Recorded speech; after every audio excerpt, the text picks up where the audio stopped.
Film की शुरुआत होती है माउंटेन्स यानी पहाड़ों को दिखाने से, जहां एक जालिम राजा अपनी आर्मी को लड़ने की ट्रेनिंग दे रहा था। उन्हें लीड कर रहा था क्योंकि वो एक शहर पर हमला करने के लिए तैयार कर रहा था। इतनी ही देर में यह जालिम राजा की साथी भी आ जाती है, जो एक वीर चुड़ैल थी, जिस वजह से काफी खतरनाक थी। वो यहाँ शहर के हालात को देख कर आई है और राजा को बताती है कि ये वक्त हमला करने के लिए एकदम परफेक्ट है। इसलिए जालिम राजा की आर्मी, जिसका नाम बारबेरियन फौज था, वो शहर पर हमला कर देती है। इनका नाम बारबेरियन इसलिए था क्योंकि फौज में सभी वैशी जालिम खूंखार थे। जो सोल्जर थे वो भी जालिम थे। इसके अलावा कई सारे वुल्फ्स, भेड़िए और खतरनाक क्रोस, काले कौवे थे। उन्होंने शहर पर हमला करके बुरा हाल कर दिया। बहुत सारे लोगों को मौत के घाट उतार दी थी। इनमें जो सोल्जर्स थे उन्होंने शहर के लोगों पर तलवारों से हमला किया, जबकि वुल्फ्स लोगों पर झपट रही थी, घसीट कर नीचे गिराकर हमले कर रही थी। करें बात क्रोस की, वो पहले लोगों को चारों तरफ से घेर रही थी, फिर हमला करके उन्हें नोच नोच कर खा रही थी। इसलिए वहाँ हर तरफ खून फैल गया। तभी वहाँ जालिम राजा आ गया, पर इतना कुछ होने के बाद भी उसका दिल नहीं भरा और अब वो अपनी बारबेरियन फौज को इस शहर के महल पर हमला करने के लिए कहता है, जहाँ पर किंग यानी कि राजा रहता है। वो यहाँ से कुछ दूरी के फासले पर है, क्योंकि ये जालिम राजा किंग की भी जान लेना चाहता है। अब हम किंग के बेटे को देखते हैं, जो बिजली की गरज चमक देखकर घबरा रहा था, और जब बिजली एक पेड़ पर गिरी तो वो काफी डर गया। बिजली की खौफनाक आवाजें भी उसे बर्दाश्त नहीं हो रही थी, इसीलिए वो कानों पर हाथ रख के वहाँ से भागने लगा और एक महफूज सी जगह पर आकर छुप जाता है। पर इतनी देर में महल का सर्वेंट यहाँ आ गया। वो किंग के बेटे को यहाँ से लेकर महल आ गया, जहाँ पर किंग एक मीटिंग में मसरूफ थी। वो सर्वेंट को कहती है कि मेरे बेटे को कमरे में छोड़ाओ। किंग का बेटा, जिसका नाम मिंग था, वो भागकर अपनी मॉम के पास आ जाता है, उनके गले से लग गया, बता देता है कि मैं आसमान की बिजली से डर गया था। उसकी मॉम पहले मिंग को संभालती है और फिर उसे समझाने लगी कि बेटा, वो बिजली तुम्हें कोई नुकसान ना पहुंचाती, क्योंकि वो सिर्फ उन बुरे लोगों को सजा देती है जो जमीन पर तबाही मचाती है, लोगों पर जुल्म करती है। अब किंग यानी मिंग के डैड को पता चल गया था कि बारबेरियन फौज मेरे महल के करीब पहुंच गई है और जल्द वो यहाँ हमला कर देंगे। इसलिए वो अपने जनरल्स को इकट्ठा करके लड़ाई के लिए तैयार रहने को कहती है। और अब जैसे जालिम राजा और उसकी बारबेरियन फौज ने आकर हमला किया, किंग ने खुद भी इस लड़ाई में हिस्सा लिया, काफी मेहनत की ताकि कम से कम वो अपनी फैमिली को तो बचाए। उन्होंने इस फौज की हर हमले को रोकने की कोशिश की, लेकिन उनकी किस्मत ने साथ नहीं दिया, क्योंकि तभी जालिम राजा ने अपनी लोहे का रोड भाला फेंक कर मारा, जो किंग की आर पार हो गया। जिसके बाद उसने दोबारा रोड फेंक के किंग की वाइफ पर भी हमला किया। उनके भी आर पार होने से वो काफी जख्मी हो गई। दोनों की हालत मरने वाली हो गई, पर अपने आखिरी पलों में भी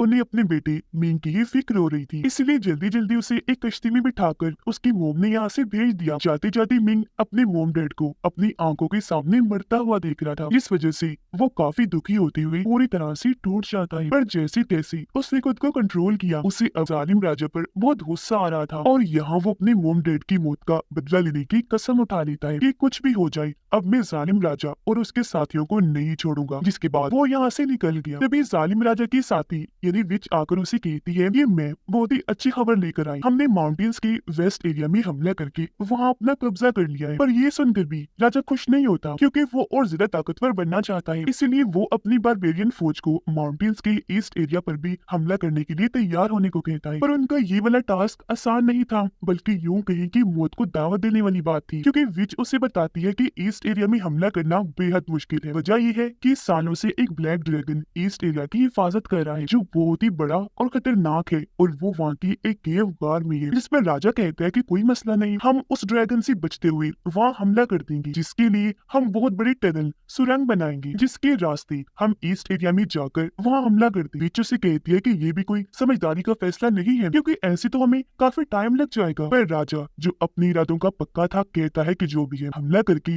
वहाँ भी मैंने कब्जा करना है, और अगर हम सुरंग बना लेंगे तो मैं अपना प्लान बगैर ड्रैगन के खतरे से अंजाम दे पाऊंगा। और अब ऐसे ही करते करते 20 साल गुजर गए। उन माउंटेन्स के पास एक बहुत ही प्यारा छोटा सा गाँव दिखाया गया, जहाँ पर लोग बहुत अमन सुकून से रहती थी। यहाँ पर एक बूढ़ा आदमी बच्चों को ब्लैक ड्रैगन के बारे में बता रहा होता है कि उस ड्रैगन को काफी साल पहले एक गॉड देवता ने सील यानी कि कैद कर दिया था। यही नहीं, बल्कि वो गॉड पूरी दुनिया की हिफाजत भी किया करती थी। वो स्काई आसमान की गॉड थी, जो बहुत ही पावरफुल ताकतवर है। वो 100 साल में एक बार एक ऐसे इंसान को चुनते हैं जो पूरी इंसानियत की हिफाजत करता है, लोगों को जुल्म से बचाता है। तभी इस गांव की एक लड़की दिखाई गई, जिसका नाम यूली था। उसके पास ये खूबी थी कि वो जानवरों से बात कर सकती थी, वो इसकी बात समझ सकती थी और ये उनकी। पर किसी को भी यूली की इस खूबी का अंदाजा नहीं था। हर कोई उसका मजाक बनाकर उसे पागल समझता था, यहाँ तक कि बच्चे भी उस पर हंसते थे। इतनी ही देर में यहाँ एक घमंडी लड़का अपने गार्ड्स के साथ आ गया, जो दरअसल इस गाँव के कि हेड का बेटा था। वो यूली पर हंसते हुए उसका मजाक बनाने लगा और उसे इस बात से चिढ़ाने लगा कि तुम्हारे गाल पर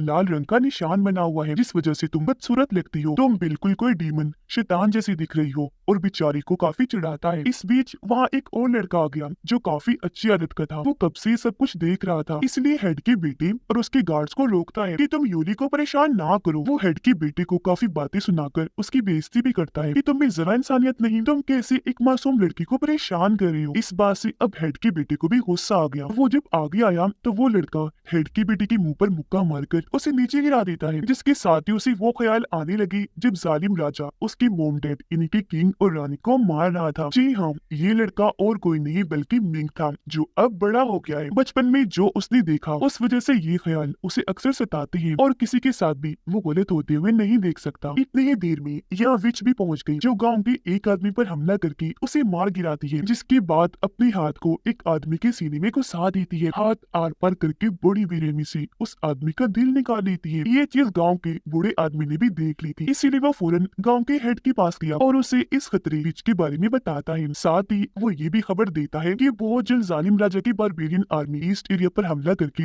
वहाँ अपना कब्जा कर ले, जिस बीच वो हमारे गांव पर भी हमला कर देंगे। ये सुनकर गांव का हेड हंसने लगा, कहता है कि वहाँ पर बारबेरियन आर्मी का जाना नामुमकिन है, क्योंकि वहाँ ब्लैक ड्रैगन है, जिसके नाम का खतरा ही काफी है। यहाँ पर मिंग को हेड ने बांधा हुआ था, क्योंकि मिंग ने हेड के बेटे को मारा जो था कि इतनी ही देर में यह हेड का बेटा भी आ गया। कहता है डैड, इसे छोड़िएगा मत, बड़ी सजा देना, क्योंकि ये मेरी नकल भी कर रहा था। अब इससे पहले हेड मिंग को कुछ कहता, यहाँ पर मिंग के सतीले डैड आ जाती है, जिन्होंने उसे गोद लिया था। वो अपने साथ पसंदीदा हथियार अपना हथौड़ा भी लेकर आई थी ताकि मिंग को बचा सके, पर इस चीज का फायदा नहीं होता। दोनों को ही मारकर जेल में कैद कर दिया जाता है। अब हेड का बेटा काफी गुस्से में था, क्योंकि वो एक गेम में हार गया था। ये देखकर उसका दोस्त कहता है कि तुम तो ये गेम हर बार ही हार जाते हो। ये सुनकर हेड के बेटे को और बुरा लगा। वो अपने दोस्त को थप्पड़ मारकर कहता है कि अपना मुंह बंद करके बैठ जाओ। जिसके बाद वो जेल आया मिंग के पास, ताकि उससे परफेक्ट पंच मारना सीख सके, क्योंकि वो उस लड़के को मुक्का मारकर अपना बदला लेना चाहता था जिसने उसे हराया। लेकिन यहाँ मिंग उसे ही मारकर अपने डैड को लेकर बाहर आया, जेल से भाग जाता है। लेकिन उन्हें गार्ड्स ने देख लिया था, वो पीछा करने लगते हैं। मिंग नहीं चाहता था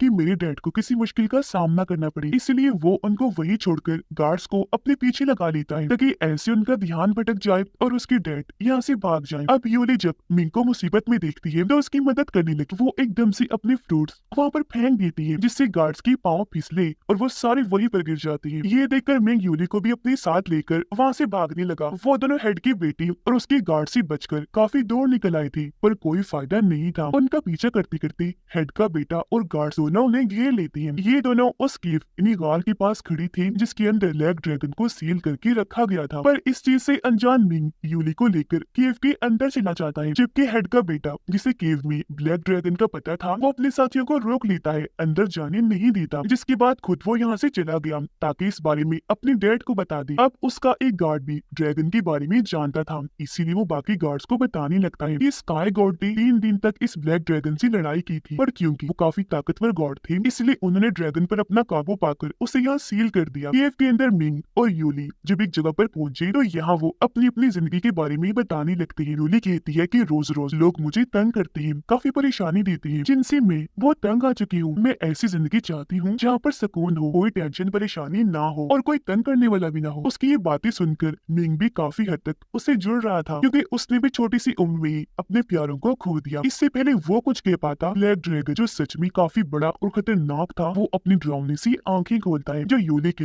बिल्कुल पीछे सो रहा था। वो अचानक ही उठ खड़ा हुआ और अब इनके सामने आ जाता है, जिसे देखकर पहले तो ये दोनों काफी डर जाती हैं, पर यूली जो कि जानवरों से बात कर सकती थी, वो अपनी बातों के जादू से ड्रैगन को कंट्रोल में कर ही लेती है। कहती है कि डरो मत, हम तुम्हें कोई नुकसान नहीं पहुंचाएंगे। या वो झूठ बोल देती है कि माउंटेन्स के आसपास के लोग भी तुम्हें कोई नुकसान नहीं पहुंचाएंगे कभी भी, क्योंकि वो तुम्हें कोई खतरा नहीं बल्कि अपना गॉड समझते हैं। अब ये सुनकर तो ब्लैक ड्रैगन काफी खुश हो जाता है। वो यूली को कहता है कि मैं तुम्हारे गाल पर बना लाल निशान ही कर देता हूँ। जो कहकर वो आगे आया, अपनी ताकत उसके लाल निशान पर लगाता है, जिससे अगले ही पल वो निशान गायब हो गया और उसका गाल अब बिल्कुल ठीक हो गया था। पर ड्रैगन फौरन कहता है कि ये मैंने तुम्हारा इतना बड़ा मसला हल कर दिया, अब बदले में मेरे लिए भी तो कुछ करो ना। तुम मेरे एक हथौड़े को पत्थर में से निकाल दो जो वहाँ पर मजबूती से अटका हुआ है। अब दोनों को ये काम काफी मुश्किल लग रहा था। मिंग तो डरा भी हुआ था कि एक जानवर की मदद करनी चाहिए या नहीं, लेकिन क्योंकि वो काफी बहादुर बहादुर था इस बात को नजरअंदाज करके हिम्मत से काम लेता है। उसने बहुत कोशिश की, अपनी पूरी ताकत लगाकर वो हथौड़े को निकाल ही देता है, पर अगले ही पल उन्हें अंदाजा हो गया कि ये कोई ऐसे ही नहीं लगाया हुआ था, बल्कि असल में स्काई गॉड की तरफ से लगाई गई यही वो सील थी जिसने अब तक ब्लैक ड्रैगन को यहाँ कैद किया हुआ था। पर हथौड़ा हटाते ही क्योंकि सील को तोड़ दिया गया, इसलिए अब ड्रैगन आजाद हो जाता है। ये एहसास होते ही कि हमने एक जानवर की बात मानकर कितनी बड़ी गलती कर दी, ये दोनों भी यहाँ से भाग जाते हैं और ड्रैगन जो अब पूरी तरह आजाद हो गया था वो हर तरफ घूमने लगा। ये जब भाग रही थी तो वो इन पर भी अपने मुंह से आग गिराने लगता है। उसका ये खतरनाक रूप देखकर हम समझ गए कि फिर से वो अब बहुत बड़ी तबाही लाएगा। अब गांव के बड़े लोगों को उस केव से आवाजें आने लगी। ऐसा भी एहसास हुआ जैसे कि वहाँ की जमीन जोर से हिली हो, जिससे लोग अंदाजा लगा लेते हैं कि जालिम राजा की बारबेरियन फौज ने शायद वो हथौड़ा निकालकर ड्रैगन को आजाद कर दिया है। पर पास खड़ा हेड का बेटा इस बात से इनकार करके कहता है कि ये काम उनका नहीं बल्कि यूली और मिंग का है, क्योंकि मेरे सामने वो उस केव के अंदर गई थी। अब इस बात में कितनी सच्चाई है ये पता लगवाने के लिए गाँव के बड़े लोग उस केव के बाहर आ गए, जहाँ अंदर से यूली और मिंग निकलकर बाहर आ रही थी। उन दोनों को फौरन गार्ड से पकड़वा लिया जाता है और अब इनसे पूछताछ की जाती है कि इन्होंने क्या किया। यहाँ मिंग झूठ नहीं बोलता, वो सच बता देता है कि हमने वो हथौड़ा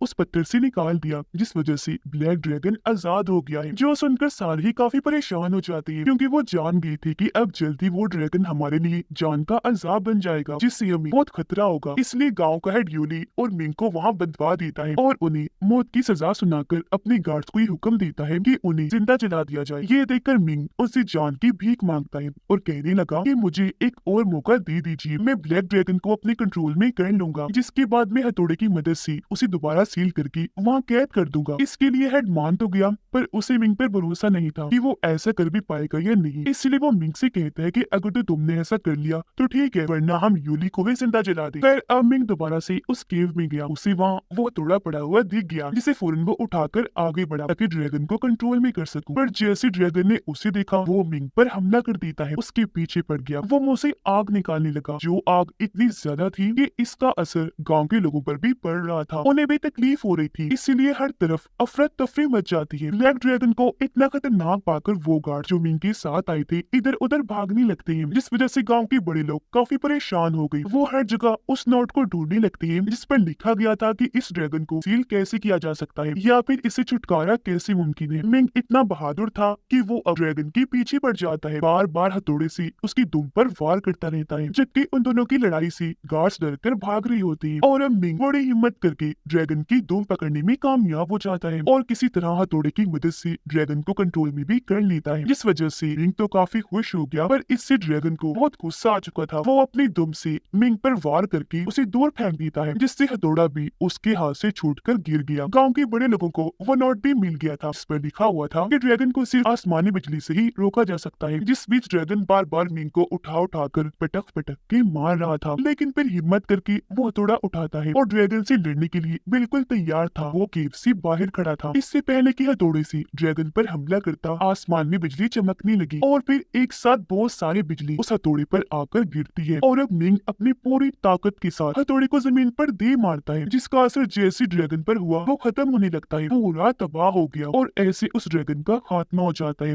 वो राख बन के खत्म हो जाता है और मिंग जिसने अपनी सारी ताकत लगा दी थी वो भी बेहोश होकर वहीं गिर गया। उसके हाथ से हथौड़ा भी छूटकर नीचे रिवर दरिया में गिर जाता है। ऐसे ही फिर अगली सुबह हो गई। मिंग जब लौटकर नहीं आया तो हेड समझ गया कि वो ड्रैगन को सील नहीं कर पाया, मारा गया। इसीलिए अपनी डील के मुताबिक वो यूली को मारने का फैसला करता है, उसे जिंदा जलाकर। अब तभी यहाँ हेड का बेटा और उसके गार्ड्स आ गए, जो इतना खुश हो रही थी, ऐसे अकड़ के चल रही थी जैसे उन्होंने पता नहीं कितना बड़ा काम कर दिया, जिससे वो हीरो बन गई है। ज्यादा घमंड उन्हें इस बात पर भी था क्योंकि उनके पास ड्रैगन का बड़ा सा सींग था। जिसके बाद हेड का बेटा अपने डैड यानी कि हेड को बताता है कि आप लोगों को मिंग ने धोखा दिया है। उसने ड्रैगन को सील करने वाला अपना वादा पूरा नहीं किया, बल्कि आसमानी बिजली जोरदार उस पर पड़ी और वो मारा गया। जिसके बाद वो सब लोगों को एक जगह पर इकट्ठा करके उन्हें ड्रैगन का सींग दिखाता है और कहने लगा कि हम लोगों ने ड्रैगन का खात्मा कर दिया है, मैंने खुद उसे मारा है। ये सुनकर सब लोग काफी खुश हो जाते हैं। वो हेड की बेटे की बहादुरी पर तालियां बजाने लगे और खूब जश्न मनाने लगते हैं, क्योंकि उन्हें लग रहा था कि ऐसे ड्रैगन के साथ साथ जालिम राजा की बारबेरियन आर्मी से भी हमारी जान छूट गई है। पर गांव का बूढ़ा आदमी सबको चुप करवाता है, कहता है हैं कि अभी खतरा टला नहीं है। वो केव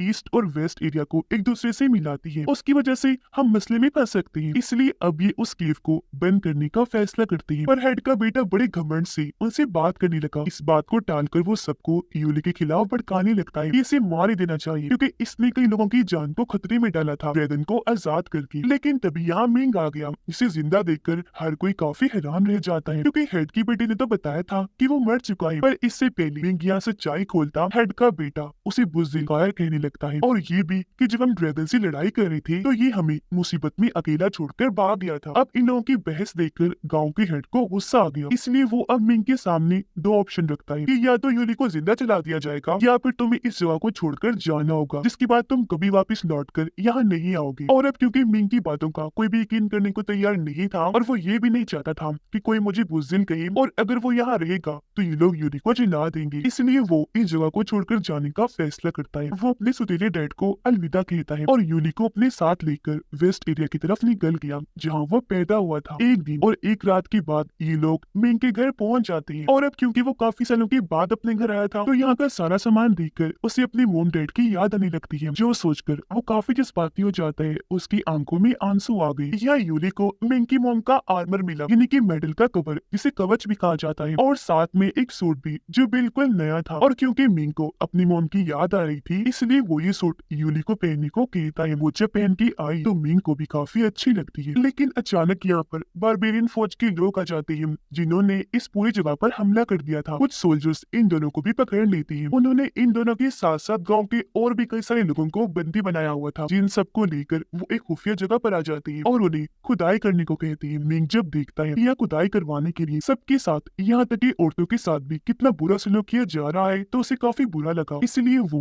एक गार्ड का रूप लेकर मिंग को ढूंढते हुए उसके पास आया और उसे यहाँ से लेकर भागने की कोशिश करता है। इससे पहले यहाँ से निकलते वो सारे क्रोस आ जाते हैं जो उसी विच के थे। उनका ये मुकाबला कर ही रही थी कि तभी एक वुल्फ भी आ गया, जिसे मिंग पीछे हटाने की कोशिश कर ही रहा था कि तभी वो नीचे गिरकर पहाड़ से लटक जाता है। पर एक बार बेरियन सोल्जर उसे फिर से ऊपर लाया, काफी मारने की बात उठाता है और रिवर में फेंक देता है। ये सब भी काफी नहीं था कि अभी बहुत सारी बारबेरियन शार्क्स आकर मिंग पर हमला कर देती है, पर यह खुशकिस्मती से उसे वही हथौड़ा मिल जाता है जो ड्रैगन से लड़ते हुए रिवर में गिर गया था। और अब उसके अंदर क्योंकि बिजली की ताकत थी तो उसे लेते ही वो खुद भी काफी ताकतवर बन जाता है। पहले वो सारे शार्क्स को मारता है जिसके बाद बड़ी पावर से बाहर आया और उस आदमी को भी मार देता है जिसने उसे रिवर में फेंका था। उधर तब तक विच ने यूली को पकड़ के बांध दिया था। वो जानती थी कि यूली के पास खास किस्म का ताकतवर दिल है जो इसे हेवन इन्हें जन्नत में रहने वाले सबसे बड़े गॉड ने दिया था। वो उसे नाखून मारकर पहले जख्मी करती है, फिर उसका खून चखती है, जिससे उसे पता चल जाता है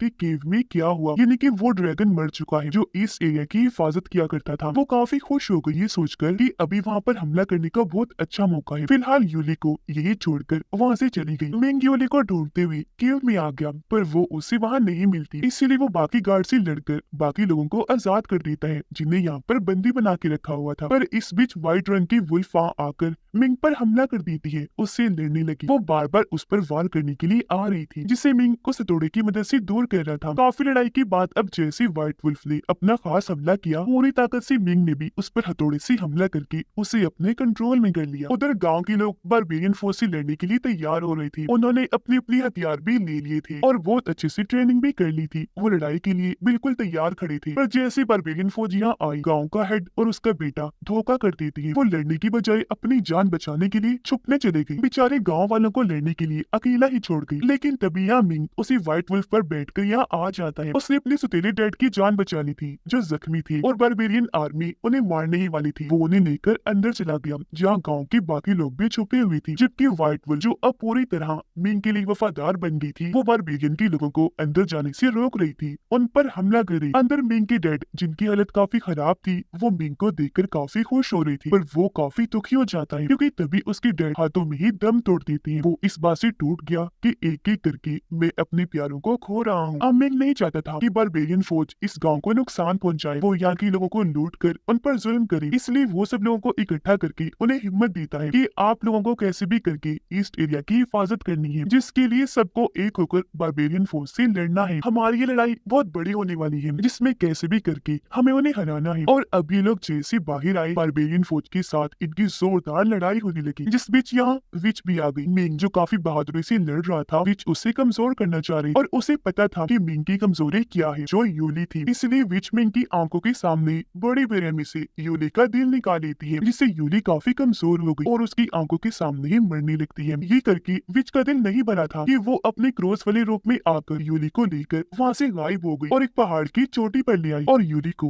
वहाँ से नीचे फेंक देती है। ये चीज मिंग ने भी महसूस कर ली थी, उसे बर्दाश्त नहीं हुआ, इसलिए वो भी यूली को बचाने के लिए नीचे को जाता है। अब अचानक पता नहीं कहाँ से उसके अंदर ताकत आ जाती है, जो उसकी आर्मर को तोड़ देती है। उसके बहुत बड़े बड़े पंख निकल आए थे, जिनकी वजह से वो उड़ता हुआ नीचे आया और यूली को पकड़ लेता है। यहाँ पता चला कि वो दरअसल स्काई गॉड बन गया था।